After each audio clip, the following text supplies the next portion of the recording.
What makes young people crave the rave?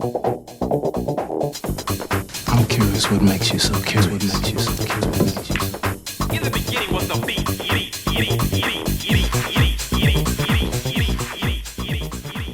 beat. Welcome to the Rave Curious Podcast. I'm your host, Joshua Glazer. What are we curious about? We're curious about electronic music and the culture that surrounds it. And how do we satisfy that curiosity? We do it by talking to some of the people who have dedicated their lives to the electronic music scene, the DJs, producers, promoters, and more. My guest on today's podcast is Max Cooper, a producer who definitely falls into the experimental category of electronic musicians, although his music is extremely listenable, often danceable, and just really high quality. In another era, I guess Max's music would probably be called IDM. It's not EDM, but IDM. It stands for Intelligent Dance Music. For those who might be listening who aren't quite old enough to remember the 90s, it was music that, in its classic sense, referred to producers like Autechre, Plaid, Aphex Twin. Pretty much anything that came out on Warp Records in the 90s would be IDM. Max's music is definitely in that lineage. It's really interesting. It's challenging in some places, very melodic in others. It's really the whole package, and I'm a big fan. Talking to Max, I was really struck with how thoughtful he is about his process in making electronic music. There are certain producers out there who are just deep thinkers, and I think Max is definitely one of them. His music is highly conceptual. He draws inspiration from concepts in mathematics, in physics, in computer science. We go down a few of those rabbit holes, talking about, some advanced concepts that I certainly don't understand. Some of the concepts that inform his music are really about the essence of the universe in some ways, like getting into some real Einstein theory of relativity, large halogen collider type stuff, which is really heady. Fortunately, Max doesn't make music that you need a PhD to enjoy. It's really beautiful. It's really playful, even when it's coming from a serious place. I find it interesting to think about how some producers seem to come at their music vibe first, really leading with their heart. They're all about the feel, the funk, the soul, while others seem to lead with their heads, with their minds. Of course, this is technologically created music, so even the vibey artists, require a fair deal of technical skill to make music that sounds good. Meanwhile, the technical producers still have to find the vibe for their music to resonate beyond other studio nerds and other gear nerds. And they need to find that soul, find that funk, find that feel, even coming from a more logical place. Max definitely seems to lead with his head, which made this conversation really interesting. But his music has plenty of heart, so again, you get the best of both worlds.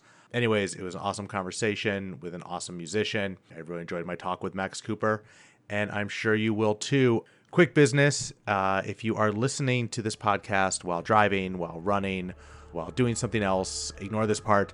But if you happen to have your hands free, hop over to Facebook, go to Rave Curious, like us. It takes a split second.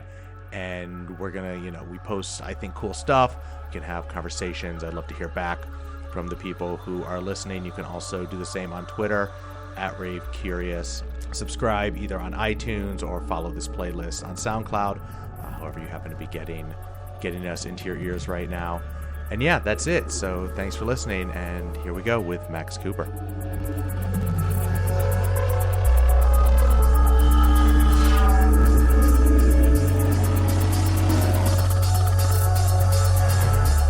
What's the worst thing you've ever lost? Like, I'm sure there's been stuff on computers. To be honest, I'm quite a sort of obsessive person when it comes to most things.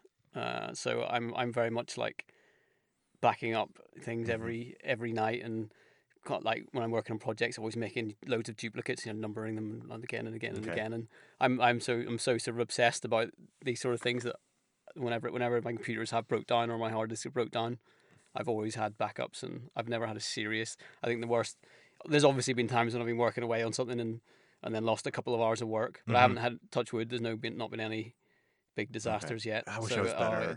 It's yeah. I did finally figure out, like, keep half of most of my computer, the important stuff, like just synced with Google. Yeah. So I think everything's the thing always is that I backed up. probably spent like so much time faffing around backing stuff up that if you added all that time up, You could have just made new shit. yeah, exactly. So if I just not done it, and then I could have, yeah, exactly. Mm-hmm. But no, it's just I just get so frustrated when I do lose stuff. Even if it's a couple of hours of work, it's so annoying.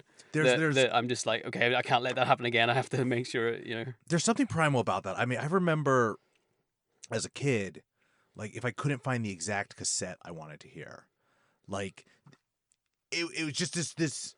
Even at that age, I knew the angst I was feeling was not healthy. Like this is not a normal amount of angst because I can't find this Nirvana cassette. I might have to listen to that Nirvana because it's not okay. Like it's.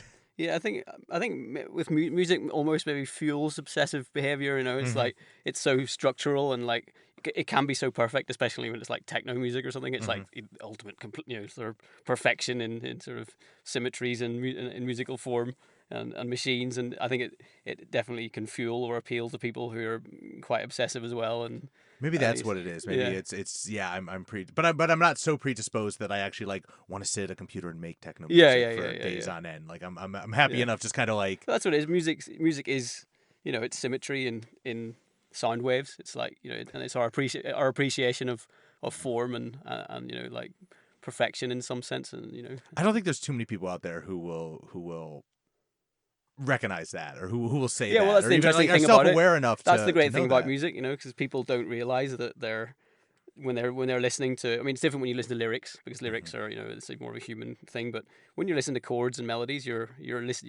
subconscious mind is appreciating symmetries and statistical relationships and maths in sound. You're appreciating mathematical form, and everyone does that without even realizing, which is great because that's the way our brains work.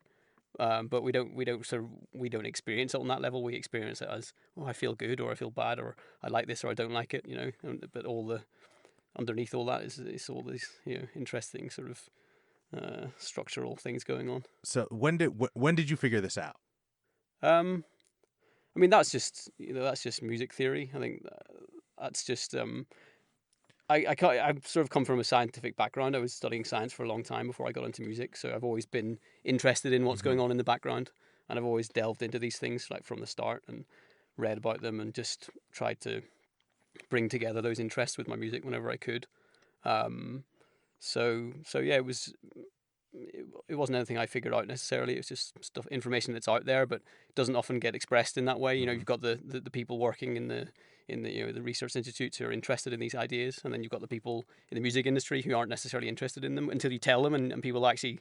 What I find is that's a lot of what I do is about just bringing these ideas out of the sort of academic or the research realm and putting them in, expressing them, in the way which I think is interesting and tying them to musical ideas and putting them out there. And I find that people are really interested in this stuff when you tell them when it's presented in the right way. Is there a particular like book or a particular researcher or particular like that? Say if I'm listening to this and you're like I want to delve into this because I remember like a book came out a few years ago that got a lot of attention. It was all about like the psychology, not the psychology, but the it is. I mean, there's a lot to do with psychology. I think I know the book. I read it. So what was it called? I'm 10 gigs down in the tour, and my brain's not quite like. It's funny when you said 10 gigs down. I thought you were making some like computer metaphor. Yeah, no. This is like 10, 10 days of little sleep down. So my recall for names. Yeah. But I couldn't get through the book. I started into it, and there's something about it really bothered me. Is it Your Mind on Music? Is that what it's called? Yes. What's the name of the guy again? Matt, do you want to Google while we're anyway? Can we phone a friend? Yeah, exactly. But yeah, that's a good summary of these ideas.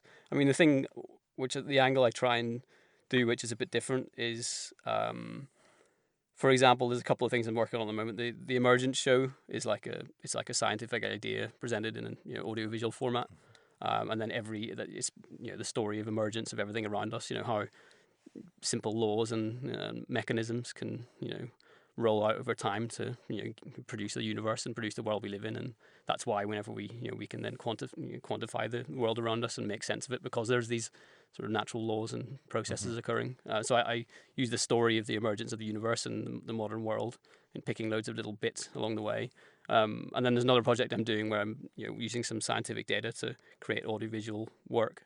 So, but my angle on it is to take those ideas and use it as a sort of creative tool artistically, so that I can present something which is, you can come and watch the show and you don't have to care about science or anything, and it can be beautiful and can be interesting and it can be musically fulfilling, but it doesn't have to be. I try and use those ideas to fuel the creative process and make me create something which I think is interesting, which people can delve into, but it's also not supposed to be something that you have to understand or want to know the ideas. It's sort of, it needs to stand up on its own merit. Because I think a lot of the time, sometimes with the academic music side of things, you can get this stuff which is conceptually really interesting, but can be a bit boring musically, or a bit so obscure that can be hard to, it's not that appealing to a mass, the sort of most people. So I try and get the balance between that and just present the beauty of the ideas, and let people make of it what they will. And if the people, for the people that are interested in the more detailed stuff, they can delve in and find out that. But I don't I don't think you have to look at that stuff. Is there a set process that you use to come to that balance? Like, are you starting off with like the idea of the emergence of the universe, or does it start off with a cool bass line that you find in one of your synths or something? So that one was just a natural process of the fact that I've been working with. I'm really into visual art, and also into sort of the visual sort of spatial side of music in terms of presenting track, doing surround sound shows or psychoacoustic work, and having pieces of music which have a sort of physical identity. They have like a spatial identity. They're real structures that can exist in space, in a club or a venue, or sort of in a psychoacoustically in a 3-dimensional space. When you're listening with headphones. I think I saw you. Did you do something with the 4D sound? Yeah. That was a good example of that. Okay, yeah, I was at that show. Yeah, that was. I'm really into that sort of visual. It's like that. I almost see spatial audio as a visual side of music, because it's each piece of music becomes a physical entity in the 4D sound show or a surround sound, and I have to figure out what sort of, if this piece of music is a thing that exists out there in the room, what is it, and how what the angles and how it work and how the parts interact, and what it is as a physical moving structure. Okay. So that ties into my a lot of work I did with video artists, and how thinking about ways of representing tracks as a piece of as visual art.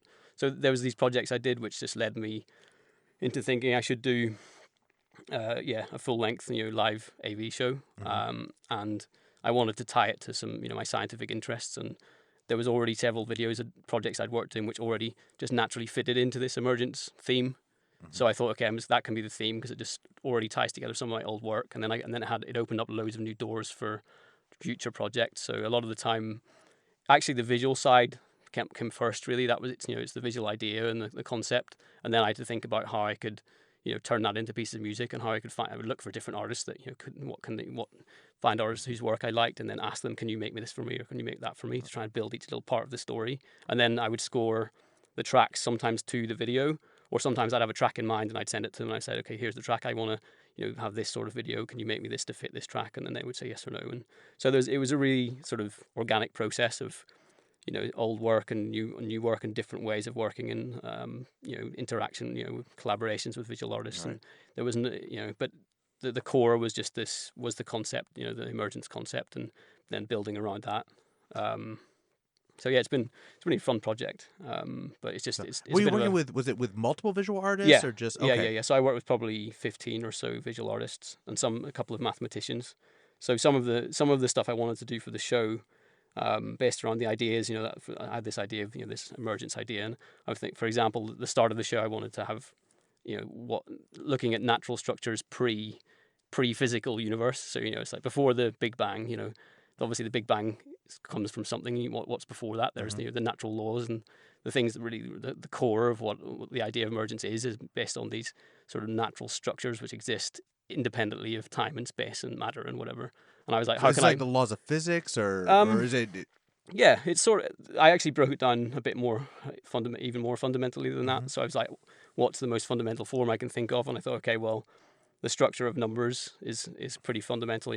Numbers themselves are built of other numbers, but there's some numbers called the primes which you can't build of smaller units. They're like the building blocks of numbers, and they have a certain structure when you spaced out between the other non-prime numbers. So I thought, okay, I want to visualize. And the other thing is the visualization of that structure is really beautiful, which helps. So I was looking for natural structures which were beautiful for a visual show for people that don't care about the ideas, but also that had the meaning. So I would go to some visual artists and say, can you make me a simulation of Riemann zeta function, which is a sort of way of visualizing some of these basic structures, or sac spiral, and they couldn't do it. So eventually I found a mathematician who could do it. So I started working with a couple of different mathematicians on parts of the show to actually do some real data visualization, which was really interesting.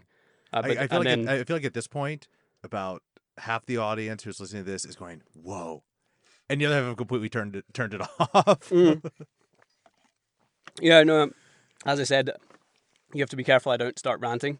No, I'm happy with the ranting, but I can't decide all of this. I can't decide at what point I want to stop you. And be like, well, can you explain this? Like, well, what is that to explain? I know it's a bit of a difficult one because the project, I've been working on this project for a couple of years, and it has so many different little sub projects within it and angles. And whenever it's like, let's talk about the whole thing at once, it's sort of, I think it's going to be a bit of an overload, I don't mean to be dismissive of it at all, but it's like, well, I want to know what I'm throwing a lot of things out there, sort of just like a lot of ideas, and how do you manage it all? Like you said, it's all these sub projects. Yeah, well, for me, is it overwhelming for you?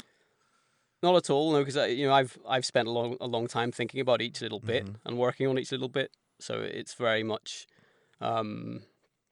It's very much something I've spent time on, and there's no problem. But it's hard to explain the whole thing to people in a short space of time. I think the best thing is I'm going to do a Blu-ray release, like a surround sound Blu-ray release of the whole project, and with a like booklet explaining the ideas and interviews with the artists and stuff, and then that'll be the best format. People can actually see the show as just as the live AV show, where it's just the music and the visual, and you can sit back and make of it what you will. But then also having all the information about every part of the show is a real scientific ideas and real concepts, and some of it's real maths, like with mathematicians involved, but a lot of it's more just artistic interpretation. The bit about the human machine. There's this guy called Henning Lederer who does beautiful like hand drawn moving animations, and I asked him to just break down the human into all the modules, the heart and the lungs and the circulation and the brain and all, sort of looking at how it works as with these modules in hand drawn sort of infographic style.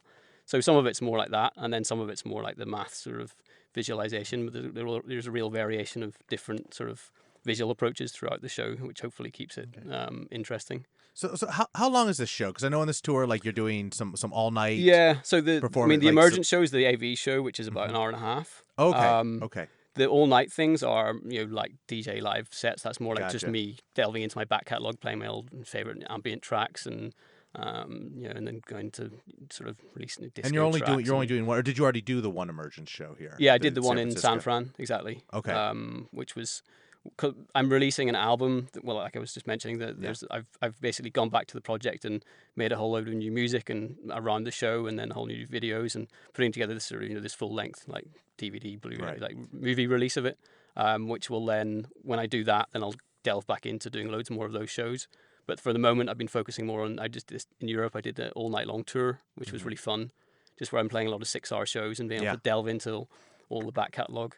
I think musically as well, it's similar to the sort of my approach musically is a bit similar to the whole the Emergence thing in that I'm interested in so many different ideas and different types of music, and it was always hard for me to get it into a short set, so it just made sense to try and to do these 6-hour shows where I can actually go through what I'm interested in, and play for the first hour. Some of the shows, people come in and they lie down for the first hour and they're chilling out and playing ambient stuff and post-classical and stuff, and then slowly working into really down-tempo, stuff, and almost like trip-hop and stuff, and a bit of like down-tempo glitch stuff, and then going into house and techno later on, and then sometimes at the end bringing up my old drum and bass records and jungle records and stuff. And I'll tell you, the only person who I've ever heard do that well in a short time span, and when you hear it, the answer's obvious, Aphex Twin, Coachella 2005, 2006, something like that.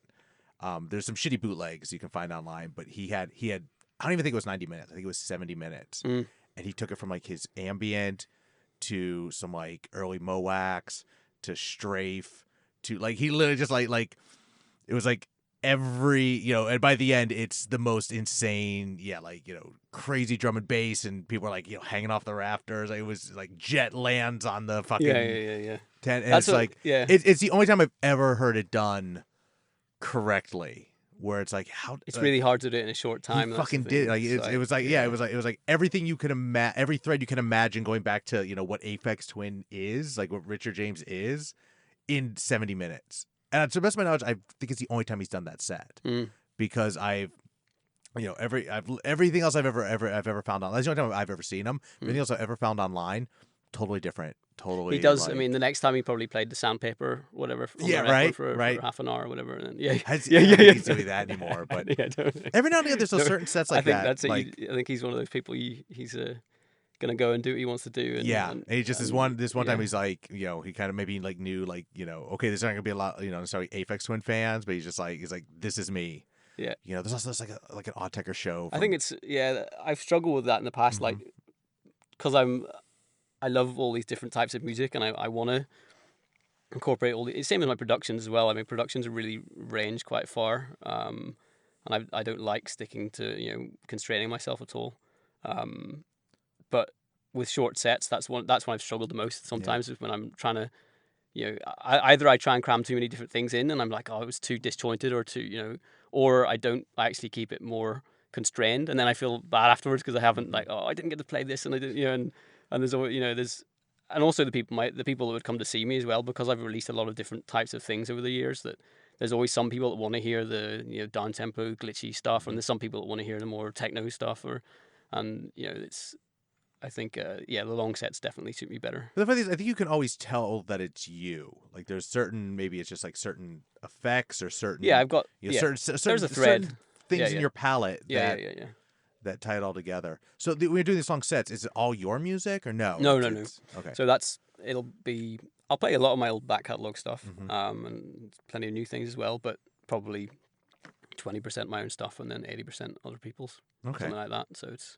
Maybe it depends. I mean, again, I never pre-plan my sets or anything. So if I turn up to somewhere and there's a load of people who, if I put one of my tracks on and I can tell people respond and they know my stuff, then I'll play more of my stuff. And it's always an interaction with the audience to see what they like and what's working. And again, whether or not I can get away with playing jungle tunes, and it depends very much on the audience. That's always the big, the big break. Yeah. It's like the big risk of the night. Okay, it's been going really well so far. I'm going to drop the jungle tune, see what happens. Either everyone's going to hate it or they're going to fucking love it. And it's like we'll see. And actually, it's funny. I've noticed I was thinking about this a couple of days ago. Like I've noticed when I first started touring, like I don't know, heavily, sort of 6 or 7 years ago, whatever it was. Like I would do the same then. I find these days people around the world are much more, when I drop a jungle tune, they respond much better now than they did 4 or 5 years ago, 6 years ago. And actually the sort of boundaries of electronic music opened up a bit. It used to be a bit more, certain places in the world would have their thing that they were really into. And I don't know whether that's maybe just that people that come to see me sort of know that I might do that, or whether the people really have. But I think electronic music's definitely spread more into the mainstream, and things like drum. You'll hear drum and bass, tracks that aren't necessarily exactly drum and bass, but they have that sort of rhythm and structure in the pop realm a lot more now than you would have done a decade ago, for sure. So this is true. So I think maybe people have become more accustomed to, or more open-minded to different sort of variants of electronic music. So, but when you're playing, I imagine like when you're doing these 6-hour sets, like these are dance parties fundamentally. These are dance clubs. They're dance venues.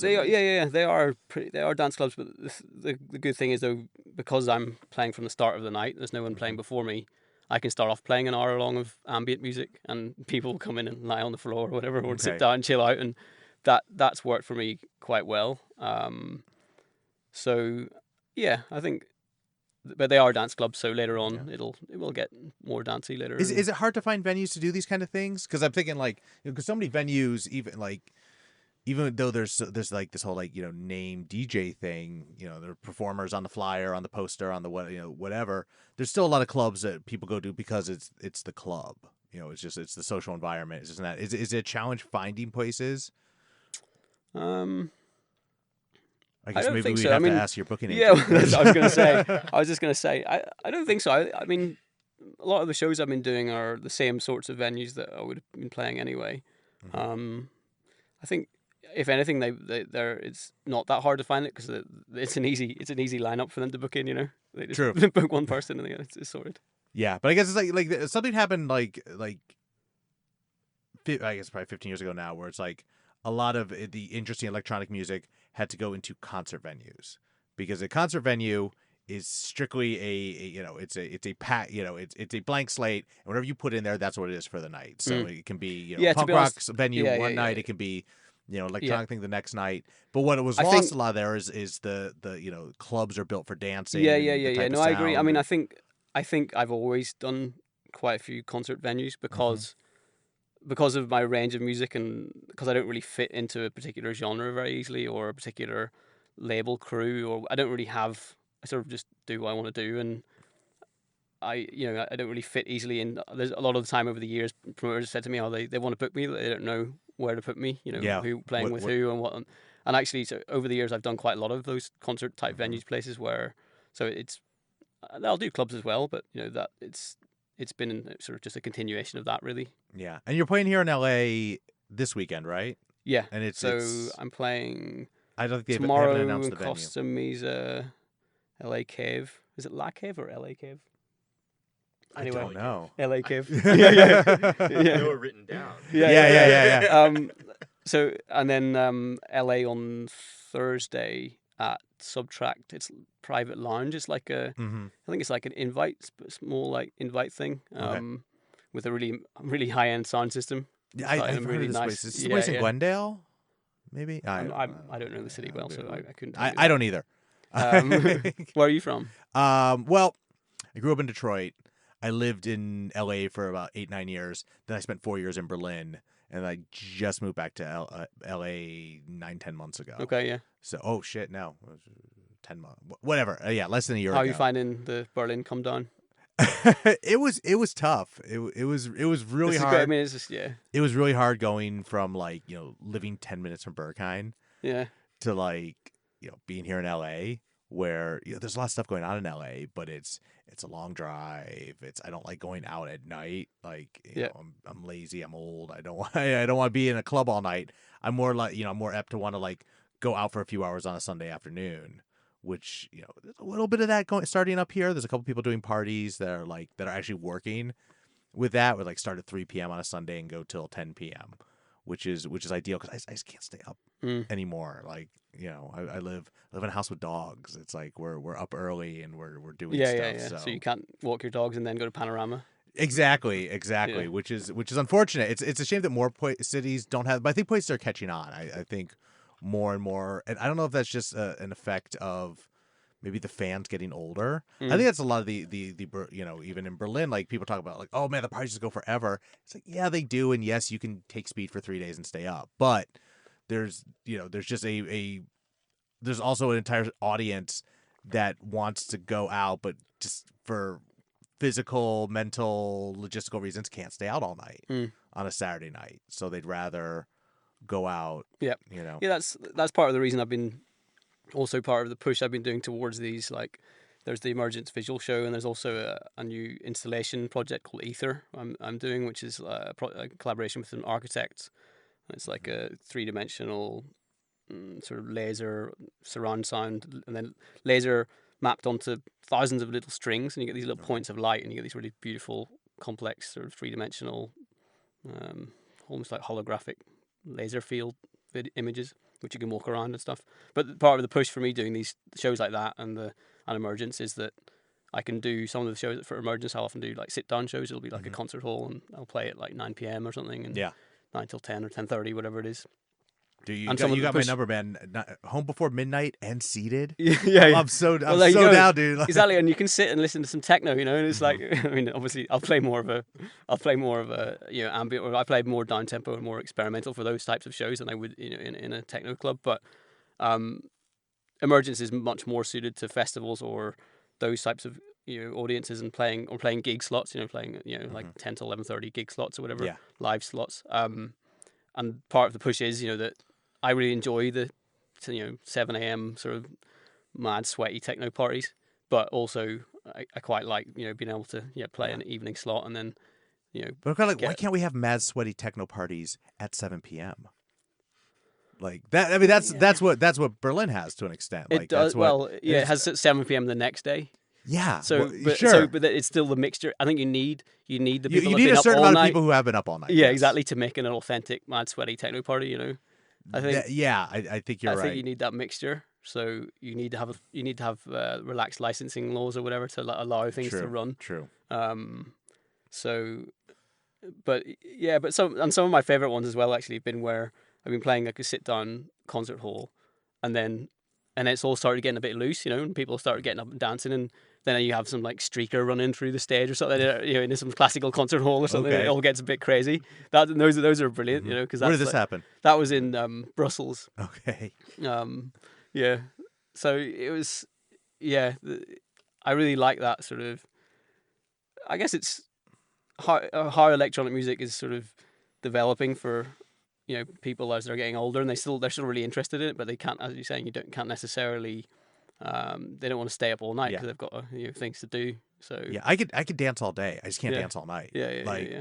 So let's go back a little. I want to a bit about your history, so, and your background. So where are you from originally? From Belfast originally, in Ireland. Okay, and now that I think about it, I know nothing about Belfast as far as like music. I mean, Belfast was, it's the sort of in the 80s and stuff. It was always there's always the problem, the troubles of the Sure. the sort of religious fighting. Was that happening? Like how old? Obviously you were alive, but was this like were you? So I mean, I was born in 80, so okay. I was it was going on through the 80s and 90s and stuff, but it was fine. It wasn't as bad as I think the media portrayal can often be sort of make things seem worse. And obviously it was bad. There, a lot of people died and stuff. And I mean, I could offend people saying it wasn't bad because for some people it was really bad, you know. But you're saying it wasn't on a scale. It didn't affect your. You could live a normal life. You could live there would be an armed presence. I mean, I'd just be used to seeing armed, heavily armed sort of people around, and there would be a lot of bag checking and stuff in the city centres, and there were security measures in place. But the funny thing, these are security measures I think are everywhere now. Yeah, but it wasn't so time, disruptive that you could still nearly the vast majority of people could still live a fairly normal life really. And there was some bad areas obviously but there. I mean, every major city around the world has rough areas and problems. It's sort of like so. It was. So there was there was definitely tension and there was problems, but it was a nice place to live. It also, it's a really beautiful part of the world. Ireland's like in Northern Ireland is really beautiful, and wherever I was living, there was always 10-20 minutes away from just in the countryside, and there's like beautiful. It's all by the sea. There's like really beautiful coastline and stuff. So I got a real love of sort of nature living there, and like I love going back there to sort of soak it up. I'm actually doing the next album project I'm doing after this is going to be based around. I'm going to go and spend time there and try and capture the feeling of the place and try and put it into an album. Okay. How is it important to you? I want to get your background, but this just makes me think: is it essential for you to have a concept before? Well, that's it. Yeah, I like to work like that. When I started making music, it was more like I want to make a club banger, and the DJs are going to play. But then I would just make some crap music, and actually when I started thinking about how I could, because I was always interested. I'd been studying science and been researching for a long time, and that was always something I was really interested in. And when I started thinking about ways of how can I, use these other sides of me which I'm interested in and introduce it into music, how can I think about music in a bit more of a wider sense? And when I started thinking like that and started experimenting with things, it immediately led me into making better music. Just as a useful creative tool, So, and then the more that time's gone on, so I'm currently a project I'm just starting out on. Is the more time's going on, and the more in depth I'm going into this. The ways that you can use music in a wider sense and how it can link to other ideas. So I got approached by a research institute recently who they have some labs there researching similar things I used to do, and they brought me in to to find out about their work and then propose ways of turning it into some art pieces. So I'm currently now working on a project using real scientific data and real beautiful visualizations of complex chromosomal folding dynamics and turning it into a audio-visual piece and using that to sort of seed the musical creation and the visual creation. So the more time's going on, there's more doors opening up, and I'm actually starting a new label project to actually focus on these types of these on these ideas. Just to, how can music be more than just just something that you listen to for a club, or more than just music? How can it tie to wider arts and sciences? And I'm starting there's a label with some other people who are interested in these ideas to actually push these projects forward. Okay. So back to so you're growing up in Belfast. Mm-hmm. It's maybe a little different, but still fundamentally it's middle class. I guess just what do your parents do? My dad was a engineering academic, like lecturer, university. Okay. My mum was a music teacher. Okay. So there's the links there. Yeah. Oh. Yeah. Okay. There we go. Yeah. It was you are the X and Y chromosome. Yeah. Okay. So yeah, it was. Even though I never really studied music, I was always more interested in the sciences when I was younger. But my mum there was always piano lessons going on every day in the background, and I think it sort of seeped in. And I did like learn a little, violin for a little bit, but I never got into it because the music never connected with me. But music was never like a. It wasn't until I discovered electronic music and started going to clubs and stuff that I got really obsessed with it. Okay. But, so you did have like a club party. Oh yeah. Me and my friends, we used to like. It used to be like 30 of us from Belfast going to Ibiza just for like 2 weeks and just being lucky to come home alive sort of thing. God, it was like it was it was brilliant, good times. Yeah, no, from sort of the late 90s until sometime into the early 2000s. It was every weekend we were traveling around different parts of Ireland and into England or whatever, and Ibiza, and just mad, fully into the club thing. And okay, it was, what were your spots? Like, did you have like anything that like people would know? Because what's from Belfast? There's Shine in Belfast, which is a long-running techno night. That's probably the only one that's still going that people might have heard of. But it's funny, I only played in Belfast for the first time recently, since like when I played there for my first ever gig in like 1998 or something. Oh wow, okay. And it was great. I played at a place called the Mac, which is like an art center. That was one of the gigs where I did the Emergence show, and it was like a really nice balance between the sort of arts thing and the music thing. But I don't really know the scene well in Belfast anymore. It was a long time ago since I used to go out there. I play much more often in Dublin. Pardon, what's that? You moved to Dublin? Is that where? Or where are you based now? Oh, I'm based in London. Okay. So I'm in London at the moment, which is because I went to Nottingham for uni and spent a long time there. And then post-grad stuff, and then PhD and postdoc stuff, and then eventually went to London for work, and then transitioned over to music, early in the time in London, and I've stayed in London since then just because I've got a lot of friends and family there and stuff. It's a good place to be. It's an easy hub. And it's great for traveling every weekend to So Europe. I'm sorry, you were saying something about Dublin. I cut you Dublin, off. Dublin was. I was just saying that in terms of Ireland and the scene there, actually Dublin's been the place that I've been back to. I play in Dublin, once a year or so, or once or twice a year. Right, so there's stuff going on. it's great. There's There's some really good stuff. I always have a lot of fun.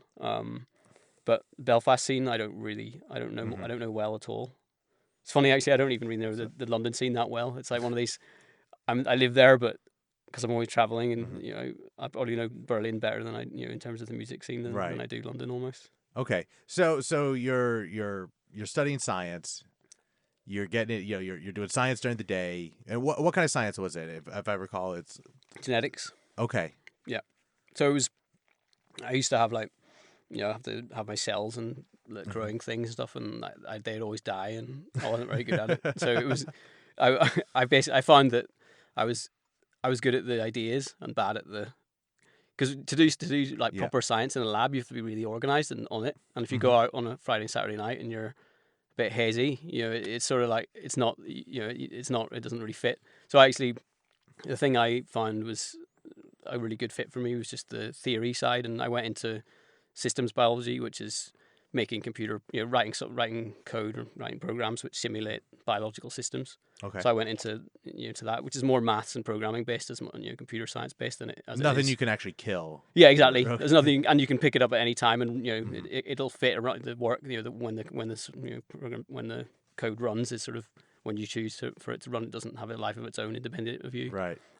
So I went into simulating the evolution of gene networks, which is basically like self-optimizing systems. So you hear a lot these days about learning algorithms and neural networks and stuff. It was those, the way that the living cells, every cell has a little computer algorithm, similar to like a little logical network in there, which makes decisions, and how that can evolve over thousands of years or millions of years to do the things that cells can do. And I was simulating that as a sort of self-optimizing system. So it's you have this simple little system which learns how to do things, and you don't even know how it's done it, which is really interesting. And it was great work. I loved it. My supervisor was a super cool guy and really supportive, and he would let me. I'd go in late on every Thursday because I'd play some night on a Wednesday or whatever, and he was just. It was just a really good time. Right. I really enjoyed it. I would have liked to have stayed in academia, but in the end, I was doing music and science, and in the end, I sort of realized that I couldn't do both to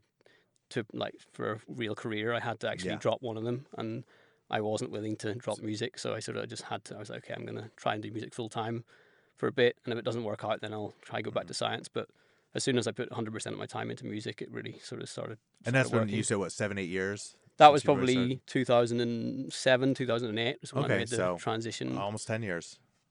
Yeah, and then there would have been a couple of tough years where I was like really struggling, and just which you have to. I think you've got to go through that with trying to do music full time. It's like it's super tough. It's such a competitive business. It's hard to get. Sure, I just had to keep releasing. It's hard to get your head above water, really.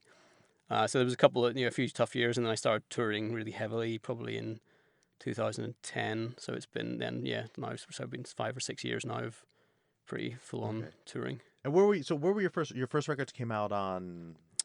My very first records came out on a label called Evolved Records, but they didn't get much traction. It was this small label. The thing that got me some traction eventually was Traum, which is a Cologne-based German techno label.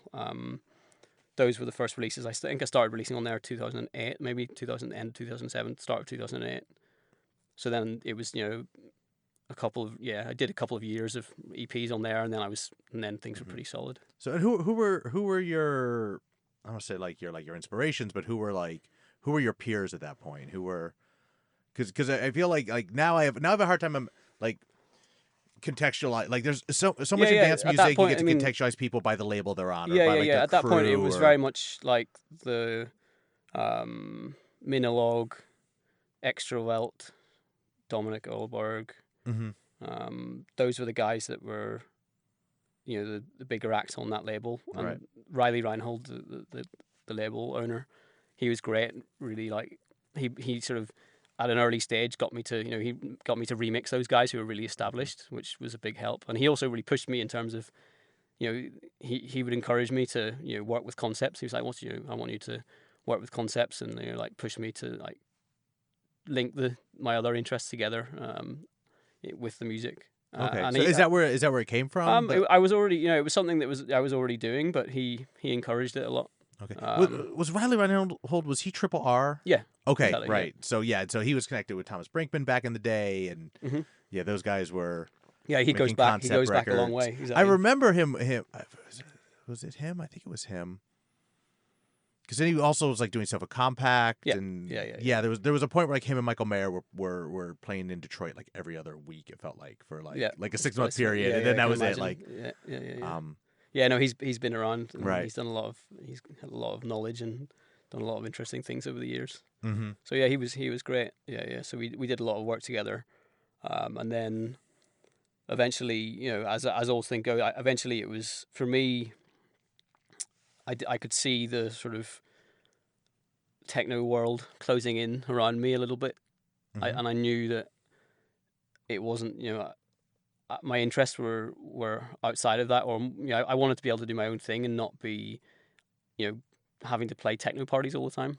I wanted to be able to do visual installation shows or sit down concerts or collaborations with scientists or artists or whatever it is. I knew I wanted to do that type of work in the long term. So I basically had to I thought, okay, I'm gonna step away from this and do my own thing and push the boat out a bit far. And did the album Human, which was more of a just me going, okay, I'm just gonna do what I feel like musically and not worry about sitting in a genre, because I don't want to be constrained by a genre and have to work within that. And I don't want to have to play in clubs all the time. I want to have the flexibility creatively to do what I want. So that was when I moved away from them a little bit. But I'm still, really on. We're still in touch, and yeah, I'd love to do another release with him sometime. Mm-hmm. Sure. So it feels like what you did then, kind of moving into this. You were like, okay, I want to get off this kind of techno treadmill. Yeah. Thing. But now it feels like that thing's almost becoming like a thing. Like it has its own. Like it has a community that's building up around it. Do you feel that way now? Do you feel like you have like a new set of peers that are working on projects and creating the kind of music that speaks in a similar way to what you're doing, or do you still feel like a total outlier? I think that was a bit of a convoluted question. No. I think there's definitely people out there who I think I look at. I mean, people I think do amazing work and who I think maybe there's some parallels with, but at the same time, those people are the people that are outliers themselves. So it's almost like, it's funny, it's like sometimes people say, tell me in one word what your music is, or what genre it is or something, and I have to go, electronica, maybe. And they say, what's electronica? And I say, well, it's sort of like the genre name for everything that doesn't fit into the other genres. Yeah. So it's a bit of a cop-out, so it doesn't really mean that much other than it's not the well-defined things. So I think, if those are the people that I would maybe draw some parallels with, but at the same time, because they're outliers themselves, there's not that much of a connection between what I do and what they do. Yeah. So, with this project I'm starting called Mesh, the idea is, it's a mesh of sort of trying to combine music with other things, and it's like, these arts and sciences related music projects. I'm trying to, there are people that I'm working with and that share similar ideas and want to push forward things in the same sort of way. And I'm basically trying to put something together at the moment to create a bit of a community of people working on similar sorts of things, because it would be nice. I miss that sort of. It's nice to have that a bunch of people that you can play gigs with and travel with and just communicate with and have that sort of it's nice to have that social side of things. So you seem to always be working on you seem to have projects. Like, are you how do you organize your time? How do you organize your day? Usually stressfully realizing that I've taken on way too much. I think for me I try and choose things based on the musical merit or the creative merit or artistic merit, and if I'm really excited about a project, I have to jump on and do it, because I can see when there's things that are worth doing, and if it turns out that there's too many amazing projects, that I just have to make sure I just have to cram them in and just work really hard. I work hard.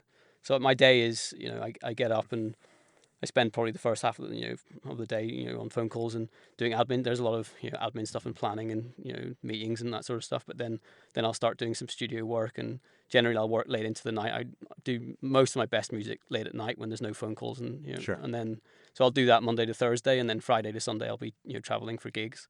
So I work 7 days a week, and then the long hours. It sounds like there's not every a day. lot of time. I mean, do you social life? Yeah, Is there I a do. lady, I do. or- I try and get my sort of personal life. I try and clear time for it, and constantly don't put enough time in. But I think at the moment I'm definitely making steps towards. I'm cutting back on the touring a little bit, and I'm trying to balance things in a little bit better way. And also another reason, another whole part of this, my push towards doing more installation work or collaborations and art stuff, and is so that the touring can be a bit less, encroaching on everything else, and I can spend more. Some projects potentially can be more working at home and more, and I'm slightly less traveling. So I'm trying to work things in that direction a bit for that exact reason, just so I can have a bit more of a social life, eventually family life, that sort of thing. Yeah, that seems to be the hardest thing for people in this Yeah, scene it's to break from. Yeah, because it's not like being in a band where like you do an album, then you go on tour for a little while, and then you have some time off. Like it's this never ending cycle. Yeah. Yeah. No, I was thinking recently about, I'd often been chatting to my my manager or my agent, like, where we should, the idea of transitioning to this through a more band format where you're touring, every day for a couple of months and then you have a couple of months off. But actually, and I thought, oh, it sounds like a nice idea. But then I think that, again, the reality of those really heavy touring schedule is super. That's tough, Yeah, which like what you're on right now. Yeah, exactly. Which I'm sort of in the midst of in now, going, oh, maybe I don't want to do this for for months. So and then the sort of the DJ schedule, the sort of weekend schedule in Europe almost looks more attractive.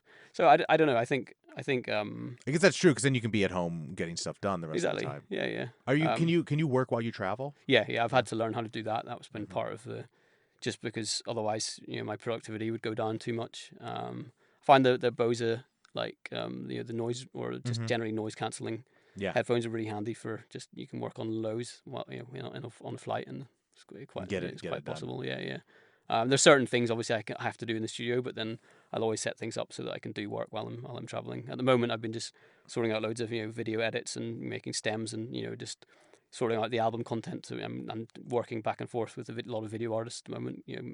So there's a lot of things like that which I can do while I'm traveling, and then there's certain jobs I have to do when I'm back in the studio. Okay. I'm sorry. Did I ask you if you have a plan for? I'm a little confused because I interviewed Danny right before this. So I don't know if I asked you or asked him.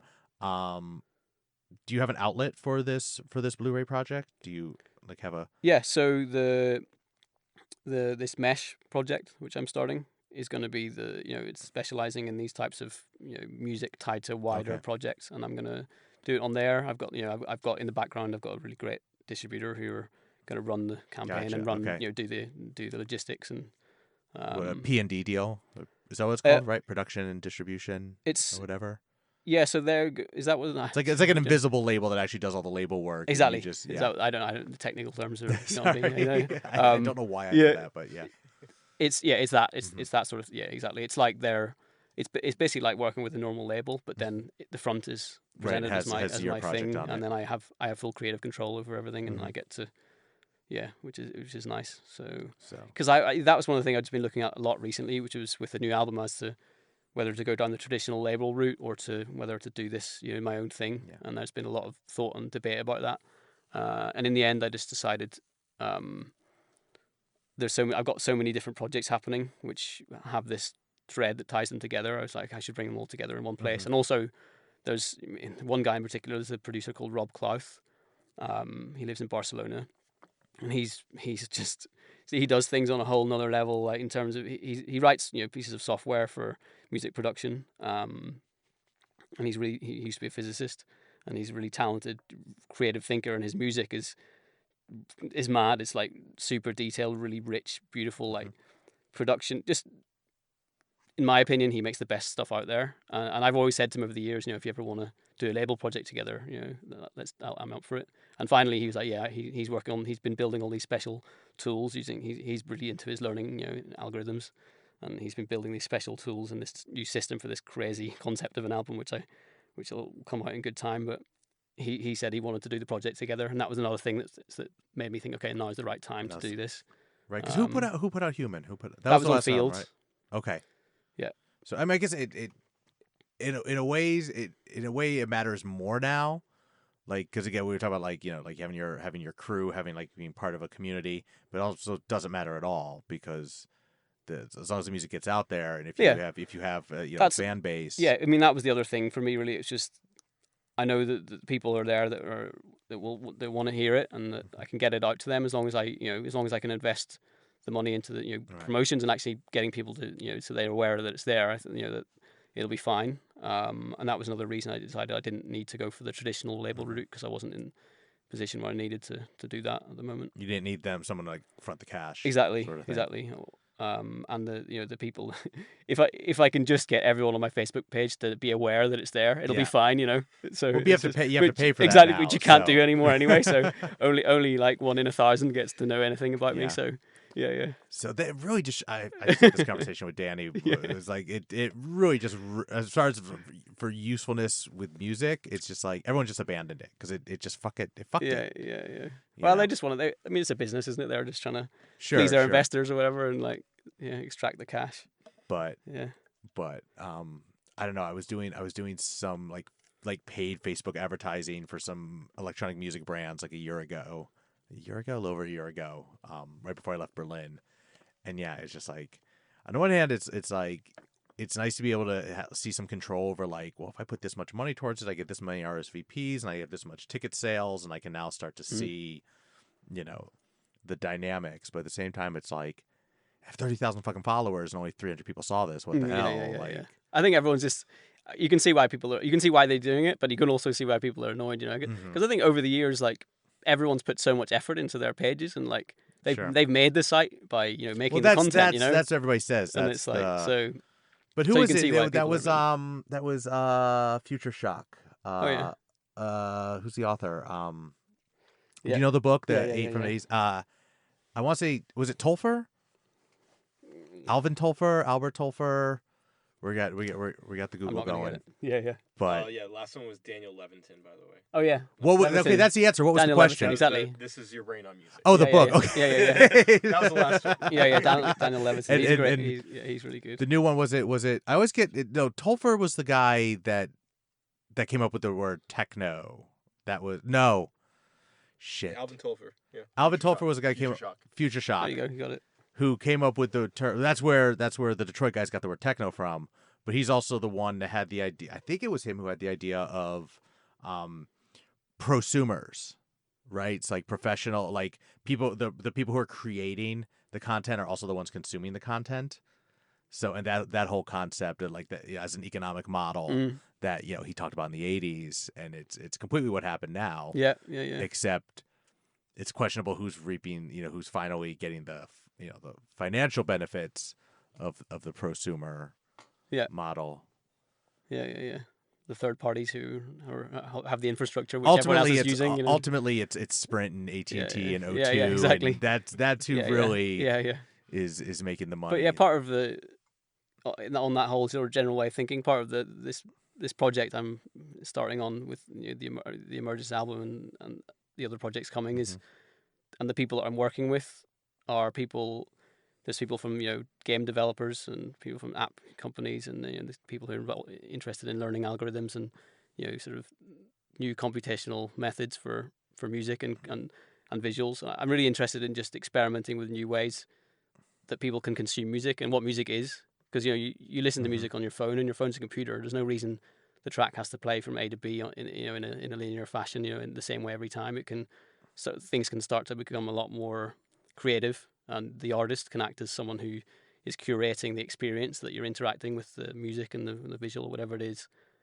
And I feel like the doors they're opening a lot because of technology. And I'm really keen just to experiment with those ideas artistically and see where it can go.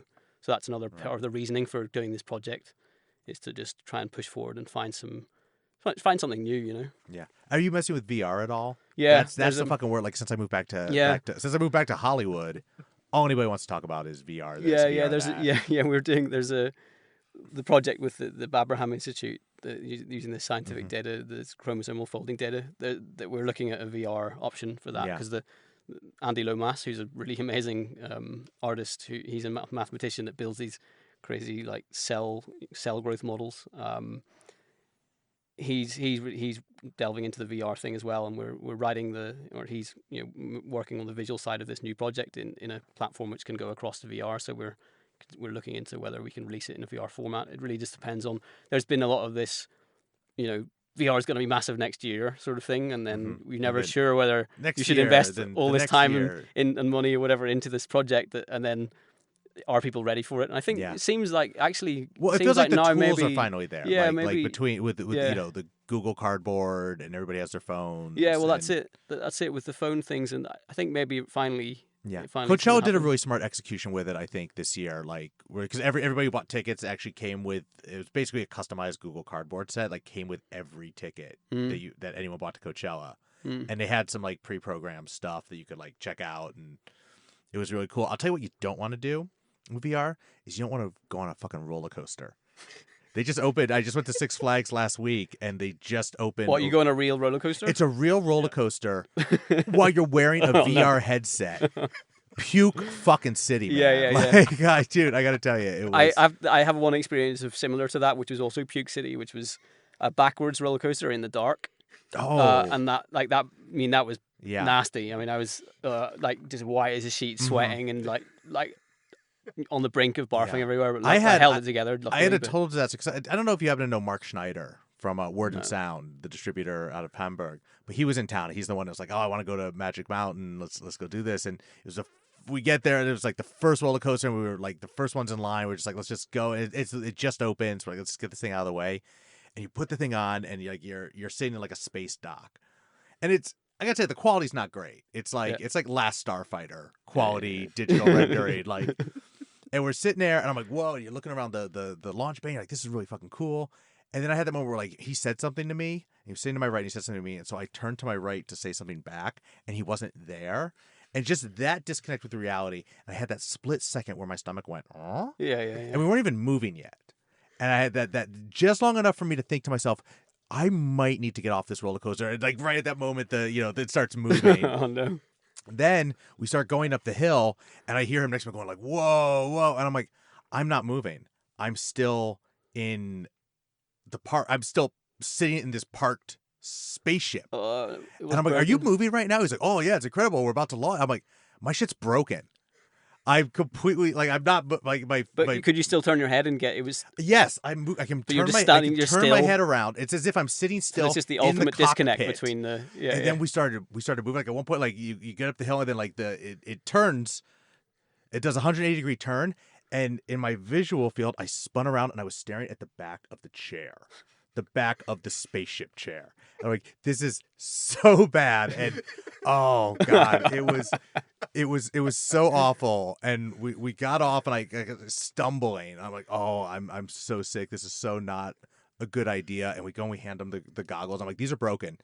And the girl's like, well, if you want, you can just go again. Then you don't have to get back in line. And man, I knew better. But Mark's like, you really should try it. It's amazing when you see it. Oh, dude. So bad. So bad. I didn't mean to call out Magic Mountain, but I'm gonna call it Magic Mountain. VR on a roller coaster is a terrible fucking idea. Yeah, that's it. It's like it's this just can be really subtle disconnect between what you should see and what the feeling is. Your experience from one sense and another sense. It's not quite correlating, but you had the extreme. Well, that was but you're right. But it was that initial moment where I know someone's sitting next to me. Yeah. He speaks to me. I turn my head to say something back, and he's not there. And that was enough to trigger the little the little nausea, whatever the bioprocess is. Yeah. It was brutal. So as long as you don't do that, I think it'll be cool. Yeah, well, ours will be much more peaceful. You won't need to sit on a roller coaster. Okay. Yeah. So, and I mean, it would be. I would love to see that, like with like that combined with like the 4D sound. Yeah, I mean that's the other thing. We didn't really. I mean, we kind of talked about that, but I don't think we really explained what it is. Yeah, and so, I've seen that show a few times now over the years, like or different performances, and I'm blown away by it. Yeah, it's great. So the 4D sound is 16 columns of 3 speakers within each column, and 7 or 9 subs under the floor. So you get this. You can explore through this space with speakers all around you, and the speakers are non-directional, so the sound comes out in all directions from each speaker. But I think there's about 60 or so channels, and then they have a special system where you build the tracks, like I was talking about earlier, as each track being a physical entity out there in space, and you can actually walk around inside the piece of music. So you can have a sound of a guitar playing, whatever, and it can fly past your head or under your foot, or it could be a cloud of a hi-hat somewhere, and you can walk through it, or a pad, or different elements of the music will be in different parts of the room. You can walk through them in and out of them. They can expand and contract and bounce off walls, and it's a full 3-dimensional audio world. You can walk around inside, and you can composing music for that is really interesting. It opens a lot of doors, and it's led me to I've been doing surround sound shows, more simplified versions of surround sound shows recently, which have been great as well, and also it ties into my love of psychoacoustics. You can actually create a lot of these types of experiences with stereo listening as well.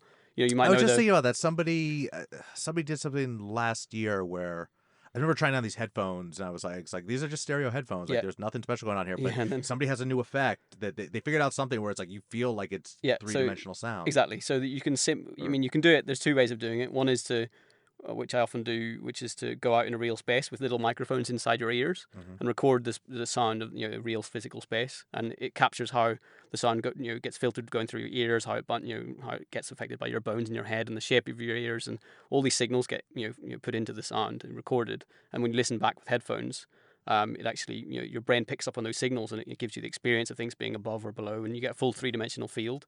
But you can also you can also simulate those same signals. People figure out what it is.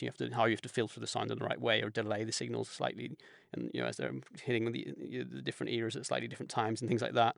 You can put those signals in generatively or digitally, and then you can get a simulated binaural space, which can be pretty convincing as well. And I spend a lot of time in my music production process, working with those types of effects. And trying to create these weird abstract spaces and trying to build, this sort of, this visual sort of field, almost like a visual element to the of space to each piece of music. So that's something I'm really into, and that ties into the, the visual show, but and also the surround sound shows and my interest in music in general. Okay. So, do you think we'll wrap on this? Do you think you have what's it called when?